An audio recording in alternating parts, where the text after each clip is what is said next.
എല്ലാവർക്കും പുതിയൊരു വീഡിയോയിലേക്ക് സ്വാഗതം. ഇന്നത്തെ നമ്മുടെ റെസിപ്പി കാസർഗോഡ് സ്പെഷ്യൽ ബീഫ് പള്ളിക്കറിൻ്റെ റെസിപ്പിയാണ്. നെയ്പ്പത്തിൻ്റെ കൂടിയും പത്തിലിൻ്റെ കൂടിയും പൊറോട്ടൻ്റെ കൂടിയും ചപ്പാത്തിൻ്റെ കൂടിയും അതുപോലെ ചോറിൻ്റെ കൂടിയും സാദാ ചോറിൻ്റെ കൂടിയും അങ്ങനെ ഏതിൻ്റെ കൂടെ വേണമെങ്കിലും ഒരുപോലെ നല്ല രുചിയോടെ കഴിക്കാൻ പറ്റിയ നെയ്ച്ചോറാണ് വെക്കുന്നത് കറിയാണ് അതിൻ്റെ ഈ ഒരു കാസർഗോഡ് പള്ളിക്കറി. ഒരിക്കൽ നിങ്ങൾ ഉണ്ടാക്കിയിട്ട് ഇത് കൂട്ടിക്കഴിഞ്ഞാൽ പിന്നെയും നമുക്ക് ഉണ്ടാക്കി കഴിക്കാൻ തോന്നും. അത്രയും നല്ല രുചിയാണ് ഇതിന്. പിന്നെ ഇതുണ്ടല്ലോ, അടുപ്പത്ത് ഉരുളിയിലും കൂടിയാണ് ഇത് ഉണ്ടാക്കുന്നത്. അപ്പോൾ അതിൻ്റേതായ രുചി കൂടെ ഉണ്ടാവും. കുക്കറിലൊന്നുമല്ല ഉണ്ടാക്കുന്നത്.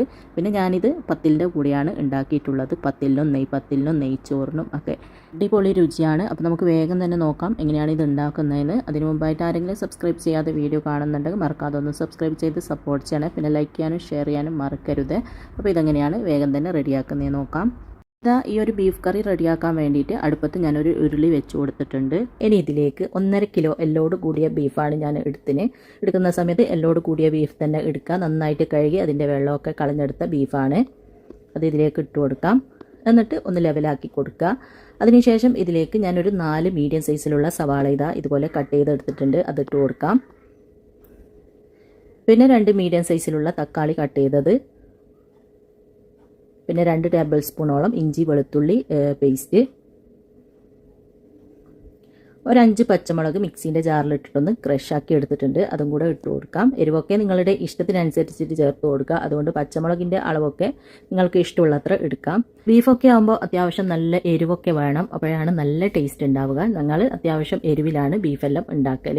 ഇനി ഇതിലേക്ക് 2 ടേബിൾ സ്പൂണോളം കാശ്മീരി മുളക് പൊടിയും 1.5 ടേബിൾ സ്പൂണോളം മല്ലിപ്പൊടിയും 1/4 ടീസ്പൂൺ മഞ്ഞൾപ്പൊടിയും 1 ടീസ്പൂൺ ഗരം മസാലയും കുറച്ച് കറിവേപ്പിലയും കുറച്ച് ചെറുതായിട്ട് കട്ട് ചെയ്തെടുത്ത മല്ലിയിലയും ആവശ്യത്തിനുള്ള ഉപ്പും അത്യാവശ്യം വലിയ ഒരു ചെറുനാരങ്ങ കൊടുത്തിട്ടുണ്ട്. അത് ഇതിലേക്ക് പിഴിഞ്ഞു കൊടുക്കാം.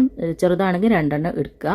പിന്നെ ചെറുനാരങ്ങ കുരുവുള്ളതാണെങ്കിൽ അതിൻ്റെ കുരു കളഞ്ഞിട്ട് വേണം പിഴിഞ്ഞു കൊടുക്കാൻ. ഇത് കുരുവില്ലാത്ത ചെറുനാരങ്ങയാണ്. ഇനി ഇതിലേക്ക് ഒരു 4 ടേബിൾ സ്പൂണോളം വെളിച്ചെണ്ണയും കൂടെ ചേർത്തിട്ട് ഇതെല്ലാം കൂടി നന്നായിട്ടൊന്ന് കൈവച്ചിട്ട് മിക്സ് ആക്കി കൊടുക്കുക. വെളിച്ചെണ്ണ തന്നെ ചേർക്കുക കേട്ടോ. അപ്പോഴാണ് നല്ല ടേസ്റ്റ് ഉണ്ടാവുകയുള്ളൂ. നിങ്ങളിത് കുക്കറിലാണ് വെക്കുന്നതെങ്കിൽ ഇതുപോലെ എല്ലാം മിക്സ് ചെയ്തതിന് ശേഷം അടച്ച് വെച്ചിട്ട് ഒരു 1/4 വേവ് വേവിക്കുക കേട്ടോ. അതിനുശേഷം ബാക്കി കാര്യങ്ങളൊക്കെ ചേർത്തിട്ട് റെഡിയാക്കിയാൽ മതി. അങ്ങനെ എല്ലാം കൂടി നന്നായിട്ടൊന്ന് മിക്സ് ചെയ്ത് കൊടുത്തിട്ടുണ്ട്. ഇനി ഇതിലേക്ക് ഒരു 1/4 കപ്പ് വെള്ളം ഒഴിച്ച് കൊടുക്കാം. എന്നിട്ട് അടച്ച് വെച്ചിട്ട് തീയൊരു മീഡിയം ഫ്ലെയിമിൽ നമുക്കിതൊന്ന് വേവിച്ചെടുക്കാം. ആദ്യം തീയൊരു മീഡിയം ഫ്ലെയിമിൽ വെക്കുക. പിന്നെ 1 മണിക്കൂറെല്ലാം കഴിയുമ്പോൾ നമുക്ക് തീ കുറച്ച് വെക്കാം. അടുപ്പത്ത് വെക്കുന്നത് കൊണ്ട് തന്നെ 2, 2.5, 3 മണിക്കൂറൊക്കെ ആവും ഇത് വെന്ത് കിട്ടാൻ. ഓരോ ബീഫിനും വേവിൽ വ്യത്യാസം ഉണ്ടാവുമല്ലോ. അപ്പോൾ ബീഫിൻ്റെ വേവിനനുസരിച്ചിട്ടാണ് ഇത് വെന്ത് കിട്ടുക. ഇപ്പം നമ്മൾ അടച്ച് വെച്ചിട്ട് അരമണിക്കൂറോളം ആയിട്ടുണ്ട്. ഇനി ഇതൊന്ന് തുറന്നിട്ട് നന്നായിട്ടൊന്ന് മിക്സ് ആക്കി കൊടുക്കാം. അരമണിക്കൂറൊക്കെ ആകുമ്പോഴത്തേക്ക് ഇതുപോലെ അത്യാവശ്യം കുറച്ച് വെള്ളമൊക്കെ ഇറങ്ങി വരും. ഈ ഒരു രീതിയിൽ നമ്മൾ കുറച്ചെല്ലാം വെള്ളം ഒഴിച്ച് കൊടുത്തിട്ടുള്ളൂ. നന്നായിട്ട് വെള്ളമൊക്കെ ഇറങ്ങി വരും. അരമണിക്കൂറാകുമ്പോൾ ഒന്ന് തുറന്നിട്ട് മിക്സ് ആക്കി കൊടുക്കുക. എന്നിട്ട് വീണ്ടും അടച്ച് വെച്ചിട്ട് ഒരു അരമണിക്കൂറെല്ലാം കഴിയുമ്പോൾ വീണ്ടും ഒന്ന് മിക്സ് ചെയ്ത് കൊടുക്കുക. അപ്പോൾ ഇനി വീണ്ടും ഒന്ന് നമുക്ക് അടച്ച് വെക്കാം ഒരു അരമണിക്കൂറോളം.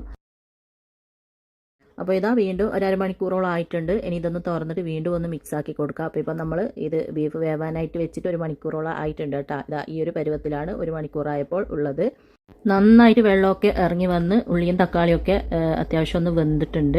ബീഫും ചെറുതായിട്ടൊന്ന് വെന്തിട്ടുണ്ട്. ഇനി വീണ്ടും ഒന്ന് ഒരു അരമണിക്കൂറോളം അടച്ച് വെക്കാം. വേണമെന്നുണ്ടെങ്കിൽ ഇടയ്ക്ക് തുറന്നിട്ടൊന്ന് മിക്സ് ആക്കി കൊടുക്കാം. ബീഫ് അവിടുന്ന് വേവട്ടെ. ആ ഒരു സമയം കൊണ്ട് നമുക്ക് ബീഫിലേക്ക് പൊടിച്ച് ചേർക്കാനുള്ള കുറച്ച് കാര്യങ്ങൾ റെഡിയാക്കി എടുക്കണം. അതിന് വേണ്ടിയിട്ട് ഒരു പാൻ അടുപ്പിൽ വെച്ചിട്ടൊന്ന് ചൂടായി വരുമ്പോൾ അതിലേക്ക് ഒരു 12 വറ്റൽമുളക് ഇട്ട് കൊടുക്കുന്നുണ്ട്. ഇത് എരിവില്ല വറ്റൽമുളകല്ല, പിരിയമുളകാണ്. അപ്പോൾ അത് ഇട്ടിട്ട് നന്നായിട്ടൊന്ന് ചെറിയ തീയിൽ വെച്ചിട്ട് മിക്സ് ചെയ്ത് നമുക്കിതൊന്ന് വറുത്തെടുക്കാം. ചെറുതായിട്ട് നന്നായിട്ടൊന്ന് മൂത്ത് വരണം. ഇത് നമുക്ക് മിക്സിയിലിട്ടിട്ട് ഒന്ന് പൊടിച്ചെടുക്കാനുള്ളതാണ്. അപ്പം നമ്മൾ കൈ കൊണ്ടൊന്ന് പൊട്ടിക്കുന്ന സമയത്ത് ഈ പൊട്ടുന്ന ആ ഒരു പരുവത്തിലാവൂലേ, ആ ഒരു സമയമാകുമ്പോൾ ഒരു പ്ലേറ്റിലേക്ക് മാറ്റുക. മുളകല്ല, സാധാരണ എരിവില്ല മുളകാണ് നിങ്ങൾ എടുക്കുന്നതെങ്കിൽ നേരെ പകുതി എടുത്താൽ മതി കേട്ടോ. പകുതി എടുത്താലും നല്ല എരിവായിരിക്കും. ഇനി ആ മുളക് മാറ്റിയതിന് ശേഷം അതേ പാനിലേക്ക് തന്നെ ഒരു 3 ടേബിൾ സ്പൂണോളം പൊടിക്കാത്ത മല്ലിയില്ലേ, അത് ഇട്ടിട്ട് ചെറിയ തീയിൽ വെച്ചിട്ട് മിക്സ് ചെയ്തിട്ട് നന്നായിട്ടൊന്ന് വറുത്തെടുക്കാം. മല്ലി ചെറുതായിട്ടൊന്ന് മൂത്ത് വരുമ്പോൾ ഇതിലേക്ക് 1 ടേബിൾ സ്പൂണോളം വലിയ ജീരകം ഇട്ട് കൊടുക്കുക. വലിയ ജീരകം എന്ന് പറയുമ്പോൾ ഫെനൽ സീഡ്.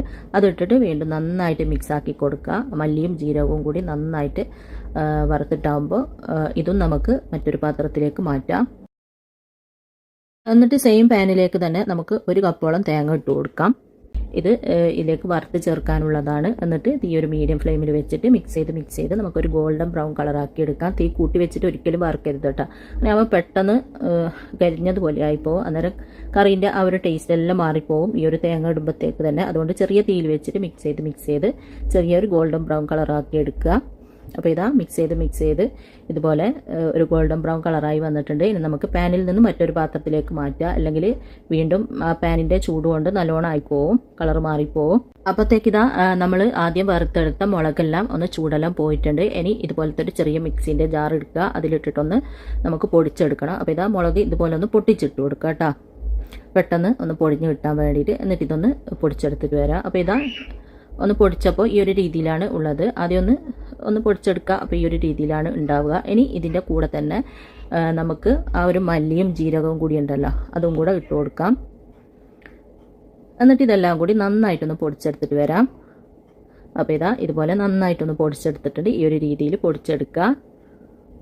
ഇനി ഇതൊന്ന് മാറ്റി വെക്കാം. എന്നിട്ട് നമ്മളെ ബീഫ് ഒന്ന് തുറന്നിട്ട് നന്നായിട്ടൊന്ന് മിക്സാക്കി കൊടുക്കാം. കണ്ട നല്ല അടിപൊളിയായിട്ട് വന്നിട്ടുണ്ട്.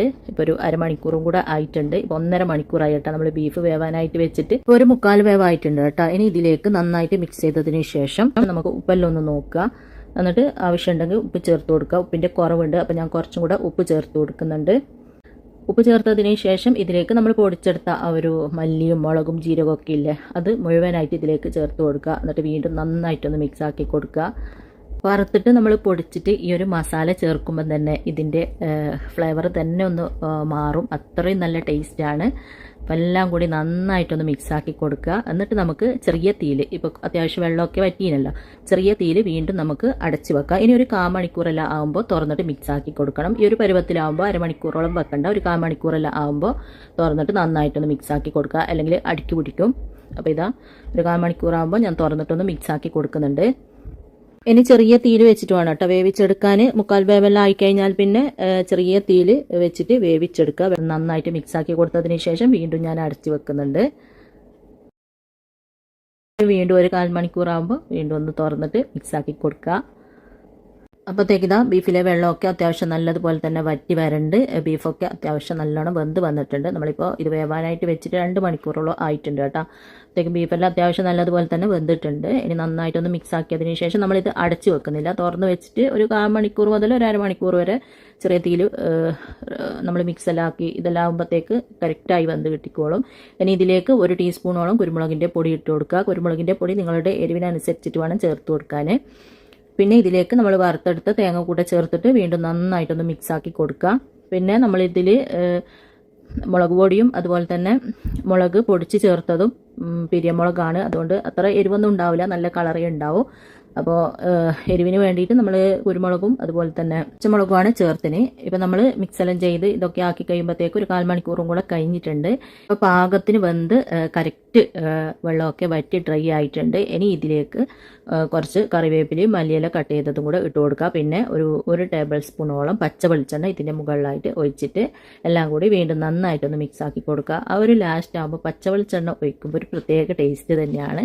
അപ്പോൾ അത് നിങ്ങൾ ഒഴിവാക്കാണ്ട് ചേർത്ത് കൊടുക്കുക. ഇതാ രുചികരമായ നല്ലൊരു ബീഫ് പള്ളിക്കറി ഇവിടെ റെഡി ആയിട്ടുണ്ട്. ഇനി ഒരു 10 മിനിറ്റ് അടച്ചു വെച്ചതിന് ശേഷം നമുക്ക് സെർവ് ചെയ്ത് ചൂടോടെ തന്നെ നമുക്ക് ഇഷ്ടമുള്ളതിൻ്റെ കൂടെ കൂട്ടിക്കഴിക്കാം. അടിപൊളി കാസർഗോഡ് സ്പെഷ്യൽ ബീഫ് പള്ളിക്കറിയാണ്. അപ്പോൾ നിങ്ങളെല്ലാവരും ഉണ്ടാക്കി നോക്കുക.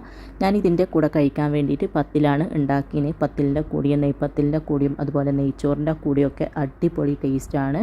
ഇത് ഉണ്ടാക്കി കഴിക്കാത്തവരുണ്ടെങ്കിൽ തീർച്ചയായിട്ടും ഒരിക്കലെങ്കിലും ഉണ്ടാക്കി കഴിച്ച് നോക്കുക. പ്രത്യേക ഒരു രുചിയുള്ള നല്ലൊരു ബീഫ് പള്ളിക്കറീൻ്റെ റെസിപ്പിയാണ്. അപ്പോൾ എല്ലാവരും ഉണ്ടാക്കി നോക്കുക. ഇൻഷാ അല്ലാഹ് അടുത്ത പുതിയ നല്ല റെസിപ്പിയുമായിട്ട് നമുക്ക് വീണ്ടും കാണാം.